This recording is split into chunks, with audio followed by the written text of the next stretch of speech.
이미 말한 대로 아빌라 가르멜 수녀님들은 내가 떠나는 허락을 취소시키려고 장상들에게 온갖 노력을 다하였지만 내가 떠나야만 되는 것이 영원으로부터 정해놓으신 하느님의 섭리였기에 그 노력은 소용이 없었습니다.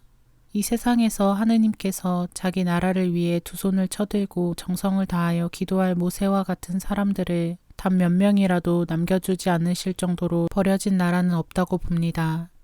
이러한 사실을 우리는 프랑스에서 볼 수 있었습니다. 그 당시에 이 나라가 신앙을 잃어버릴 큰 위기에 처하게 되자 하느님께서는 백성들을 대신해서 팔을 들어 올리고 극기와 눈물과 밤샘 기도로 자비를 구하는 모세와 같은 사람들을 그곳에 많이 남겨두셨던 것입니다. 프랑스 가톨릭이 시련과 폐허의 위기를 겪던 이 시기에 신자들 가운데서 예수 그리스도의 훌륭한 종들을 많이 찾아낼 수 있었습니다. 그들은 맨발 가르멜 수도자들의 어머니인 예수의 데레사 수녀님이 영혼들의 구원에 대한 무한한 열정으로 일어섰고 은총과 성령으로 충만한 이 동정녀가 영혼 구원에 효과적으로 적용하기 위해서 수도회를 개혁하고 최초의 회규를 준수하면서 가능한 한 엄격한 생활 양식을 규정하였다는 것을 알았습니다. 그들은 또 어머니의 확고한 목적은 당신의 작품 안에서도 말하고 있듯이 이 수도원에 들어오는 모든 사람들이 기도와 더불어 절제와 고행의 거룩한 수행에 전념함으로써 프랑스를 회개시키는 데 있어서 예수 그리스도와 그분의 교회를 돕는 것임을 알았습니다. 이 나라가 어머니의 생각에 떠오르므로 그 구원을 아주 열렬히 원하면서 그것을 성취하기까지 하느님께 끊임없는 눈물로 호소하셨습니다. 이러한 목적으로 어머니는 아빌라 성 요셉 수녀원을 맨 처음으로 창립한 다음 여자 가르멜 외에도 남자 가르멜을 많이 창립하였는데 하느님께서는 그동안 수고하여 얻은 열매를 즐기게 하시려고 어머니를 당신께로 부르실 때에 수도회를 독립 광구로 남겨두셨습니다. 마침내 어머니의 임종 이후 하느님께서는 어머니가 이 세상에 알려지길 원하시어 수없이 많은 기적으로 어머니를 영광으로 들어 높여주셨습니다. 이때 자기 나라 백성들을 구원하고픈 열망에서 성녀 데레사의 딸들을 맞아들이기를 염원하던 프랑스 사람 몇몇이 스페인에 갔습니다. 그러나 그들 중에서도 하느님께서 영예를 주신 사람은 당신의 종 프랑스 사제 드 브르틴이었습니다. 프랑스로 떠나기 전에 우리 주님께서는 아빌라 수녀원의 다른 자매에게 이런 말씀을 하셨습니다. 그 자매에게 아무런 두려움도 갖지 말고 떠나라고 하여라. 내 제자들에게 한 것처럼 그에게 알려준다. 그는 고통과 경멸을 받겠지만 그 고통은 기쁨으로 바뀔 것이다. 사랑하올 스승님께서 나의 벗들에게 해주신 말씀은 나에게 해주신 것보다 더욱 큰 힘이 되었습니다. 하루는 이와 같은 걱정으로 괴로워하면서 나는 영적 수면에 들어갔습니다. 그때 나는 전사로 무장을 하고 행동 거지가 아주 당당한 젊은이를 보았는데 그는 나에게 출발을 주저하지 말고 용기를 내시오 하고 말하였습니다. 내 영혼이 겪은 체험으로 보아 나에게 말한 그 젊은이는 내가 아주 어릴 때부터 깊은 신심을 두고 매일 기도하던 미카엘 대천사였습니다. 작은 공동체를 이루게 될 모든 수녀가 성 바르톨로메오 사도 축일에 아빌라 수녀원에 모여 성 요한 세례자의 순환 축일까지 그곳에 머물렀습니다. 우리의 출발에 앞서 떠나기로 된 사람들의 이름이 알려지기도 전에 하늘에는 한 달 내내 유난히 더욱 반짝이는 별들이 나타났습니다. 그 별들은 밤낮으로 반짝이고 있었고 평소에 볼 수 있는 별들보다도 더 컸습니다. 그것은 프랑스로 떠나게 된 우리의 모습으로 그 중에서 내가 제일 작았습니다. 출발하기 얼마 전 내가 이야기한 내적 싸움을 겪는 중에 주님께서는 새들이 어떻게 끈끈이로 날아드는지 보아라. 그렇게 영혼들은 너에게로 모여들어 영원히 내 것이 될 것이다 하고 말씀하셨습니다. 우리가 프랑스로 출발하기 몇 년 전에 브르티니 신부님이 스페인으로 여행을 하셨습니다. 그는 우리 회 장상들에게 스페인 가르멜 수녀 몇 명을 프랑스로 데려갈 허락을 아주 열렬하게 청했지만 당시에는 그 계획을 이루지 못하였습니다. 그는 가르멜 수녀들을 데려갈 수 없게 되자 어머니의 저서들을 본국으로 가져가 프랑스어로 번역하셨습니다. 어머니의 작품에는 프랑스를 두둔해서 호의적으로 표현한 말들이 많기 때문에 우리 거룩한 창립자에게 신심을 가진 프랑스의 하느님의 종들은 어머니를 더욱더 사랑하며 새로운 용기를 가지게 되었습니다. 그들은 몇몇 도시에서 이 새로운 수도회의 정신으로 차츰차츰 수련시킬 만한 아주 덕이 높은 명문 집안의 아가씨들을 함께 모았습니다. 이들의 모임은 빠른 시일 내에 잘 이루어져서 파리의 수녀원을 창립할 허락을 왕에게 청하고 이를 위해 스페인 가르멜 수녀들을 맞아들이고자 하였습니다. 그러나 스페인 가르멜 수녀들이 원하지 않을 경우에 그들은 스페인에서 우리 회원을 가져다가 함께 모여있는 이 아가씨들에게 배우게 하고 그들에게 수도복을 주어 우리 거룩한 어머니 성녀 데레사 수도회의 딸들로 만들 생각이었습니다. 이 첫 창립이 결정되었을 때 위에서 말한 하느님의 종 브르티니 신부님은 프랑스 귀족 출신의 아가씨 3명을 데리고 스페인에 다시 오셨습니다. 만일에 그들의 계획이 성공하면 스페인 수녀들을 프랑스에 영입할 의향이었습니다. 그 외에도 그들은 스페인에 머무는 동안 스페인어를 배우고자 했습니다. 르네 고티에르 신부님과 베릴 신부님도 그들이 이야기한 대로 바다에서 엄청난 위험을 당하면서 스페인에 오셨습니다. 우리 주님께서는 모든 기회에 온갖 방법으로 그들의 용기를 시험하려 하셨습니다. 그러나 그들은 하느님께 아주 충실하였으며 자기들의 계획이 확고했기에 아무것도 겁내지 않았습니다. 그들은 수도회에서 수녀를 한 명도 구하지 못하고 스페인에서 여러 달 지냈습니다. 그래서 베릴 신부님과 동반자들은 우리 회 장상들에게 수녀들을 영입할 허락을 얻기까지 1년간 온갖 수고를 아끼지 않았습니다.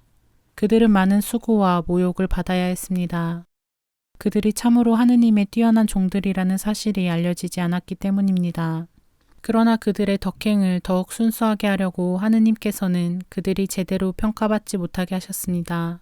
어떤 사람들은 그들이 이교도들이라 하고 또 그와 비슷한 이들이라고 말하는 사람들도 있었습니다. 그들이 많은 인내와 겸손으로 고통을 참아 견디었으므로 그들의 기획은 끝내 결실을 맺어 성공하였습니다. 마침내 우리의 출발을 협의하려고 우리 회 총장인 천주 성모의 프란치스코 신부님이 다른 신부님 몇 분과 함께 아빌라에 오셨습니다. 우리는 성 요한 세례자의 순환 축일 아침에 떠났습니다. 총장님은 그날 대부분 우리와 함께 계셨습니다. 총장님이 떠나실 때 우리는 강복을 청했습니다. 그분은 우리 모두에게 정성을 다해 강복해 주셨습니다. 우리 회 수사 2분, 프랑스 사제 2분, 또 말을 탄 프랑스 사람 3명과 스페인 사람 몇몇이 우리 여행에 동반해 주었습니다. 프랑스 아가씨 3명은 따로 한 마차에 타고 우리 수녀 6명은 다른 마차로 떠났습니다. 우리는 모두 함께 여인숙에 들었습니다. 프랑스 아가씨들은 우리에게 자기네 말을 가르쳐 주었지만 우리는 그다지 진보하지 못했습니다. 그래도 우리는 그들이 하는 말을 대충 알아들을 수 있을 정도로 배웠습니다. 주님께서는 이 면에서 우리가 겸손하기를 원하셨습니다. 적게 말함으로써 덕행을 함양할 수 있으므로 우리는 아주 잘된 일이라고 생각했습니다. 우리는 기쁘게 여행을 계속하였지만 악마는 우리의 사업으로 자기의 음모가 파괴될 수 있다는 것을 알고 우연한 사고들과 대단히 고통스러운 피로로 우리를 시험하기 시작하였습니다. 나는 연약한 여인들이 그토록 긴 여행에서 어떠한 고통을 겪었을지 일단 여러분의 판단에 맡겨드리렵니다. 특히 가난한 수녀들이 치러야만 했던 것을 생각해 보십시오. 걸어가야 하는 것은 말할 것도 없고 통행인들의 눈에 드러났으며 벼랑 위에서나 깊은 늪에서 곤궁에 처해 있을 때 먼저 도착한 사람들의 도움을 받아야 했습니다. 나는 지금까지도 이 모든 위험을 생각하면 두려워서 온몸이 떨립니다. 프랑스인 동반자들은 대단한 존경심을 가지고 우리를 대해 주었는데 그들의 품행이 너무도 완전하므로 우리는 그들에게 아주 큰 신세를 지고 있음을 느끼며 어쩔 줄을 몰랐습니다. 그토록 긴 여행 동안 내내 예의에 벗어난 말이나 참을성 없는 언사를 한 번도 한 적이 없고 여행에서 오는 지루함과 피로를 덜어주려고 흔히 쓰는 가벼운 농담조차 하지 않았습니다. 이렇듯 하느님은 찬미 받으소서. 나는 그들의 덕행과 성성에 감사드렸으며 복되신 동정 마리아와 우리 거룩한 데레사 어머니에게 보여준 존경심에 매료되었습니다. 바요네 도착하기 전 우리가 탄 마차의 마부나 말을 타고 가는 사람들이 우리에게 아무런 도움을 줄 수 없을 정도로 비가 억수같이 쏟아지던 날이었습니다. 이때 좋으신 스승님께서는 당신 종들의 인내를 시험하시고자 하셨습니다. 높은 산에서 우리는 밤을 맞았는데 너무 어두워 한치 앞에 있는 자기 손도 볼 수가 없었습니다. 이런 곳에서 우리는 아무런 피신처도 없이 그냥 머물러 있어야만 했습니다. 마침 성 마테오 사도 축일 전야였으나 우리는 그 축일을 완전히 잊었습니다. 하느님께서 우리가 극도의 궁핍 속에 있기를 원하셨기에 하늘에서 떨어지는 비 외에는 빵도 포도주도 물도 없었습니다. 비는 흡사 양동이로 쏟아붓는다는 생각이 들 정도로 엄청나게 내렸습니다. 바람도 세차게 불어서 모든 것이 뒤집힐 것 같았습니다. 우리는 바로 옆에 있는 바다가 무섭게 으르렁대는 소리를 들었습니다. 다른 상황에서는 내가 몹시 두려워했을 테지만 이 여행 동안에는 내 영혼이 거의 끊임없이 정배이신 주님의 현존 중에 있었습니다. 이것에서 나는 퍽이나 은혜로운 위로를 받았고 분명히 천국에만 있음직한 고요한 평화가 있었습니다. 딱 한 번 고요가 깨뜨려진 적이 있었습니다. 나는 아무짝에도 쓸모없는 하찮은 조수녀로서 수도의 도움은커녕 오히려 짐이 될지도 모른다는 생각에 슬퍼졌습니다. 그런데 십자가에 꽁꽁 묶여 계시면서도 내 영혼에 대한 사랑이 가득하신 하늘 스승님께서 나타나셔서 나에게 위로의 말씀을 해주셨습니다. 딸아, 용기를 내라. 내가 너를 도와주며 너와 함께 있겠다. 그 순간부터 나는 고통도 내적 메마름도 느끼지 않았으며 이제는 온 세상이 내 것이고 나는 여왕과 같다는 생각이 들어 영혼 안에서 크나큰 자유를 누렸습니다. 나는 이 세상에서 하느님의 사랑을 위해 받아야 하는 작은 굴욕들을 만나면 진정한 위로를 느꼈습니다. 여행 동안 줄곧 내 영혼은 지극히 거룩하신 삼위일체의 현존을 누리고 있어서 수많은 위험도 있음직한 어떤 사고도 나에게서 그것을 빼앗을 수 없을 정도였습니다. 나는 줄곧 기도에 잠겨 있었습니다. 같은 날 우리는 큰 강에 있는 다리를 건넜습니다. 한가운데쯤 이르자 악령이 우리를 강 속에 던져 익사시키려고 했습니다. 갑자기 노새들이 놀라는 바람에 마차가 한쪽으로 기울면서 공중으로 솟아올랐습니다. 이것을 보고 공포에 질린 나의 동반자들이 하느님께 부르짖는 사이에 마차는 간신히 다리를 건너 약간 떨어진 지점에서 완전히 뒤집혔습니다. 다리를 건너자마자 우리는 가시나무와 찔레 덤불이 가득한 도랑 속에 처박히게 되었습니다. 나는 마차의 출입문 옆에 앉아 있었는데 마차가 우리 쪽으로 쏠리면서 함께 타고 있던 일행이 일제히 나를 덮쳤습니다. 현장에 있던 모든 이가 수녀님이 돌아가셨다라고 소리를 치면서 나에 대해서 말하였습니다. 그러나 나는 가시에 찔리지도 않았고 아픈 충격도 느끼지 않았습니다. 마치 하느님께서 나를 당신 팔로 감싸주신 것 같았습니다. 나는 사람들 밑에 깔려있을 때 누가 큰 소리로 외치는 것을 들었는데 그 이유를 몰랐습니다. 그때 한 사람은 발에 부상을 당하고 또 한 사람은 눈에 상처를 입었습니다. 그들의 상처를 치료하려고 그 지방 의사를 불러야 했습니다. 부상을 당한 이들은 훌륭한 여성들인데 하느님께서는 그들을 그렇게 대하셨습니다. 이와는 달리 나는 하찮고 쓸모없는 사람이기에 주님께서 나를 불쌍히 여기셨습니다. 이들은 프랑스 가르멜의 첫 수련자인 7 자매로서 그들 모두 수도자의 덕행 실천에서 수도회의 영광이었습니다. 그들 대부분이 각기 책임을 맡고 여러 수녀원을 창립하여서 그 수가 크게 늘어났습니다. 파리에 도착해서도 주님께서는 나에게 여행 동안 베풀어 주신 내적 위로와 은혜들을 계속 내리셨습니다. 새 수녀원에 들어가는 즉시 나는 원장 수녀님의 허락을 받고 공동체의 간식을 준비하러 주방에 들어갔습니다. 나는 늘 조수녀의 신분과 소임에서 행복을 찾았기 때문에 아주 기쁘게 그 일을 하였습니다. 사실 어머니가 생전에 나에게 검은 수건을 주기 원하셔서 여러 번 제안하셨지만 나의 성소를 포기하는 것이 내게 큰 고통이 될 것이라고 말씀드리며 받아들이지 않았습니다. 어머니는 모든 일에서 당신의 의견보다는 오히려 나의 행복을 원하시기 때문에 강요하지는 않으셨습니다. 이것은 나에게 대단한 극기였지만 나는 자애심에서 내가 원하는 것이 더 완전하다고 여기며 어머니의 의견을 거절한 것을 잘한 일로 믿었습니다. 장상들은 곧 나에게 검은 수건을 주기로 결정하였습니다. 이로 말미암아 내 영혼 안에서 이전에 못지않은 새로운 걱정과 갈등이 일었습니다. 지금 외부 사람들에게 강요받는 것을 일찍이 어머니의 손에서 받지 않아 어머니를 기쁘게 해드리지 못한 잘못을 걱정했습니다. 원장 수녀님은 그런 예가 프랑스와 스페인에서 우리 회의 완화를 초래하는 원인이 될 것으로 염려하면서 이 변경을 반대하였습니다. 나는 혼자 생각에 이끌리며 큰 두려움으로 괴로웠습니다. 장상들은 오히려 이러한 예는 아무런 불상사도 초래하지 않을 것이니 내가 수건을 받아야 한다 하시고, 스페인 총장 신부님은 우리가 도착하는 즉시 수건 받는 예식을 거행하도록 지시하셨습니다. 여행 동안 항상 이 의견에 찬성하던 성 베르나르도의 엘레아노르 어머니를 제외하고는 나와 함께 여행하던 사람들은 장상들의 결정에 반대하였습니다. 그는 나를 위로해 주었는데 그것이 나에게 정말 필요했습니다.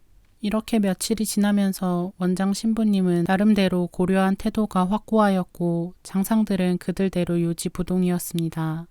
이 두 가지 상반되는 의견에 내 마음이 갈등하고 있을 무렵에 예수의 코통 신부님이 우리 수녀원을 방문하셨습니다. 장상들은 당신들의 뜻을 따르도록 나를 설득시킬 생각으로 그 신부님에게 나와 이야기를 해보라고 부탁하셨습니다. 신부님은 무척 난처해하는 나에게 이런 말씀을 하셨습니다. 이 문제에 대하여 우리 수도원에 있는 모든 신부님들과 함께 미사를 봉헌하며 하느님께서 우리에게 빛을 주시도록 9일 기도를 드리겠습니다. 그러니 자매님은 우리가 하느님의 뜻이라고 판단하는 것에 꼭 따라야 합니다. 9일 동안 우리 주님께서는 나에게 2-3번 나타나시어 내가 처한 상황에 매우 필요한 위로를 주셨습니다. 이 발현에서 주님께서는 눈부시게 아름다우셨으며 얼굴은 기쁨으로 빛나셨고 천상의 부드러움으로 말씀하셨습니다. 한 번은 감미롭고 사랑 가득한 모습으로 용기를 내어라, 그것이 달리 될 수는 없다고 말씀하셨습니다. 9일 기도가 끝나고 코통 신부님이 오시어 내가 어떻게 느끼는지를 물어보시기에 큰 고통 중에 있다고 말씀드렸을 뿐 주님께서 주신 은혜와 또한 이 기간에 나타나셨던 우리 거룩한 어머니에게서 받은 위로에 대해서는 한 말씀도 드리지 않았습니다. 코통 신부님은 나에게 꼭 순명해야 한다고 하시며 이런 말씀을 덧붙이셨습니다. 나는 하느님의 이름으로 또 거룩한 순명의 덕으로 그것을 명할 수 있다고 생각하기에 그렇게 하는 것이니 자매님이 달리한다면 죄를 범하게 될 것입니다. 그 신부님은 나에게 말씀하신 것을 장상들에게도 알려주셨습니다. 그것은 그들의 일치된 원의였으며 결국 나는 순명으로 그것을 받아들였습니다. 파리의 첫 가르멜 수녀원을 창립하고 나서 곧바로 전국의 몇몇 도시에도 수녀원을 창립해야만 했습니다. 스페인 수녀들과 프랑스 수련자들의 덕행에 대하여 좋은 평판이 널리 퍼지자 도처에서 창립을 청해왔습니다. 내란의 무질서로 인하여 다른 대부분의 수도회가 완화되었기 때문에 그러한 원의가 더욱 많았습니다. 프랑스의 첫 번째 가르멜 수녀원 창립을 훌륭하게 이룬 아카리 부인은 그 후 다른 곳에도 똑같은 수녀원들을 창립하는 책임을 맡았습니다. 우리를 대신하여 이 거룩한 부인이 관여하여 창립한 수녀원들에 대해 이야기하겠습니다. 첫 수련자 3명이 착복을 하고 며칠 후에 새로운 창립을 생각하게 되었습니다. 그들이 거주할 수녀원을 기다리는 동안에 작은 집을 찾아 그곳에서 잠시 살았는데 그 작은 집은 받아들여야 할 모든 지원자들과 수도복 입기를 간절히 원하는 청원자들을 수용하기에는 너무나 작았습니다. 결국 그 당시에 아카리 부인이라고 불리던 강생의 마리아 수녀와 예수의 안나 어머니가 장상들에게 새로운 창립을 신청하였고 그 청원은 즉시 수락되었습니다. 창립을 실행하는데 브로테의 마르키라는 분이 일금 1만 크라운을 희사하였고 디발 신부님은 신앙심이 깊은 퐁투아주를 사랑하였기에 그 도시에 있는 당신 집을 희사하셨습니다.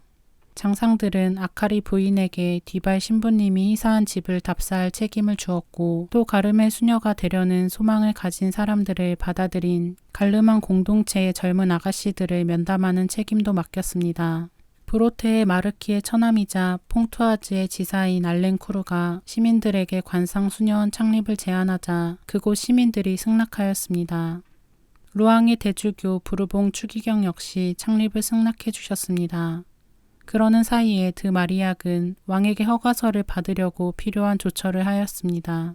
1605년 1월 10일에 가르멜 수도자들을 위해 마련된 집으로 일꾼들을 보냈고 같은 달 25일에는 수녀들을 받아들일 준비를 갖추었습니다. 아카리 부인은 퐁투아즈에서 하룻밤을 묵으면서 가르멜 입회를 지원하는 젊은 아가씨들을 면담하는 일로 분주하였습니다. 바로 직전에 검은 수건을 받은 성 바르톨로메오의 안나 수녀는 새 수녀원의 원장에 임명되었고 부원장으로는 천사들의 이사벨라 어머니, 수련장은 원죄 없이 잉태되신 성모의 베아트리스 수녀가 임명되었습니다. 그들은 1605년 1월 14일에 파리를 떠났습니다. 관리들이 시내에서 거의 1km 밖까지 우리를 마중 나왔습니다. 줄을 지어서 모든 사람들이 아주 열렬한 믿음을 드러내 보이면서 우리를 환영해 주었습니다. 퐁토아주 주민들이 새로운 창립을 받아들이는데 온 마음을 다 기울이는 것을 보고서 하느님을 찬미하지 않을 수 없었습니다. 그 다음 날인 주일에 성체를 성당에 모시고 새 수녀원을 성 요셉 수녀원이라 부르기로 하였습니다. 이 모든 것을 보면서도 내가 수녀원의 원장이 되어야 한다는 생각에 심한 고통을 느꼈습니다. 사형 선고를 받은 사람처럼 말할 수 없이 고통스러워서 내게는 원장의 직책이 치욕스럽게 여겨졌는데 다른 어떤 상황에서 그와 같은 불명예로 말미암아 내 영혼과 육신이 완전히 짓눌린 적은 결코 한 번도 없었습니다. 나의 전 존재가 그저 땅벌레에 불과하다고 여겨졌습니다. 그런데 그것은 진실로 내 모습이기도 합니다. 나는 가데소에서 성무일도 진행 순서를 전혀 모르고 매일 수련자들과 함께 있지만 그들의 말도 잘 몰랐습니다. 부르고스 수녀원에서 온 부원장 성 바오로의 이사벨 어머니가 우환과 고열로 눕게 되었으므로 나는 세상에서 가장 고민하는 여인으로 부서질 대로 부서져 더 이상 낮출 수도 없는 것처럼 보였고 또 이 처지에 있는 나보다 더 경멸할 만한 것도 없는 것처럼 여겨졌으며 완전히 무능할 따름이었습니다. 평상시에 내 영혼은 용기가 충만했기 때문에 나 자신을 몰랐습니다. 종종 우리 주님께서는 나에게 일반 여성의 용덕을 훨씬 뛰어넘는 굳셈의 은혜를 주셨는데 그 당시에는 쥐 한 마리가 달려들어도 막아낼 수 없었습니다. 나는 우리 거룩한 어머니의 임종을 제외하고는 결코 그러한 고통을 참아낸 적이 없는 것 같았습니다.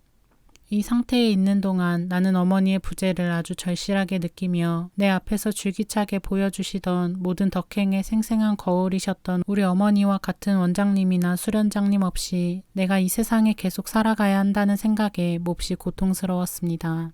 어느 날 성체 앞에 머물면서 당신의 영광은 당신 손수 지키시고 나는 완전히 혼자이므로 도와주셔야 한다고 간청하였을 때 주님께서는 나다, 너는 내가 가장 사랑하는 사람이다 라고 말씀하셨습니다. 또 하루는 주님밖에 다른 스승이 없다는 생각하면서 내가 어떻게 해야 할지 알려주시길 청하러 갔습니다.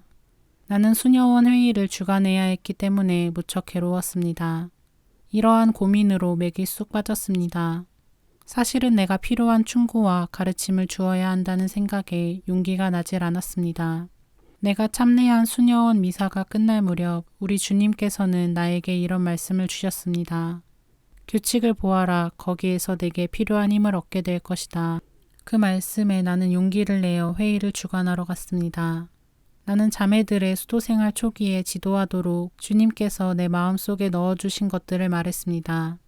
나 자신에 관해서 말한다면 그들에게 봉사하고 싶은 진지한 소망을 가지고 있지만 아주 무능하게 여겨진다는 것, 그러나 그들의 덕에 힘입어 하느님을 신뢰한다는 것, 그들이 우리 거룩한 어머니의 수도회를 보고 싶어 오랜 세월에 걸쳐서 품어오던 소망이 마침내 프랑스에서 이루어졌다는 것, 주님께서는 사용하시는 도구가 연약해도 거리끼지 않으시고 당신 친히 그들을 도와주시고 만족하게 여기시리라는 것 등을 있는 그대로 말하였습니다. 자매들은 나의 모든 말을 자기네 언어처럼 전부 알아듣고 내 말을 이해하는 것 같이 보였습니다. 회의가 끝날 때 그들이 모두 우는 것을 보고 틀림없이 여러분은 내 말을 알아듣지 못하니까 슬퍼하는군요 라고 말했더니 저희는 어머니가 하시는 말씀을 한마디도 빼지 않고 모두 다 알아듣고 이루 말할 수 없이 기쁘고 행복하여 감격의 눈물을 흘리는 것입니다 하고 대답하는 것이 있습니다. 퐁토아주 수녀원에서 수도 생활의 이러한 수업들이 자리를 잡을 무렵에 스페인에서 온 소식은 하느님께서 한 자매를 당신 곁으로 부르셨는데 성녀처럼 선종했다는 내용이었습니다. 나는 선종한 그 자매가 생애 중에 짊어졌던 많은 수고로 얻게 되었을 크나큰 공덕을 생각하며 부러워했습니다. 우리 주님께서는 나에게 더 좋은 몫은 가장 활동적인 의무를 행하는 사람들의 것이 아니고 자기 자신과 자기의 모든 열정과 성향에서 죽는 사람들의 것이다 라고 응답하셨습니다. 주님께서 나에게 말씀을 내리실 때마다 너무 빨리 지나가지만 나는 큰 빛을 받고 더욱더 하느님의 선하심을 깨닫게 되어 내적으로 그분께 충실해지고 싶은 열망을 한층 더 강하게 느꼈습니다. 우리 주님의 이러한 말씀과 현신은 언제나 나의 용기를 회복시켜 주었습니다. 그래도 나는 내 무능에 심히 불안하여 하느님께 불충실하지는 않을까 두려웠습니다. 한 번은 퐁투아즈에서 내가 맡은 직책에 나는 완전히 부적합하다고 주님께 불평하였습니다. 나는 지푸라기에 불과하다고 나의 부족을 말씀드렸더니 하늘 스승님께서는 나는 지푸라기로 불을 붙인다고 대답하셨습니다. 또 한 번은 십자가 현양 축일을 지낸 후 토요일에 성모일도를 하는 동안 내 영혼 안에서 할 수 있다면 어떻게 해서라도 하느님을 기쁘시게 해드리고 싶은 크나큰 소망을 느꼈습니다. 그러나 나는 땅에서 기어다니는 작은 벌레에 지나지 않고 하느님이나 사람에 대해 알지도 못하며 할 수 있는 일이 아무것도 없다는 것을 깨달았습니다. 그럼에도 하느님과 예수의 데레사 어머니에게 영광을 드릴 수 있는 방법으로 나에게 맡겨진 모든 일을 성심껏 이행하겠다는 뜨거운 열망이 마음속에서 타오르는 것을 알았습니다. 나의 수고에 대하여 어떤 보상도 원하지 않았습니다. 나는 아주 다정한 사랑을 체험하며 영혼이 깊은 잠심에 잠겼습니다. 나와 친밀한 예수 그리스도께서 나는 내가 이렇게 되길 바란다. 내가 원하는 바대로 내가 너와 함께 할 수 있도록 지식에 의존하지 마라. 인간적으로 똑똑한 이 세상의 현자들은 내 말을 듣지 않고 자기들이 모든 것을 안다고 생각하기 때문이다 라고 하셨습니다.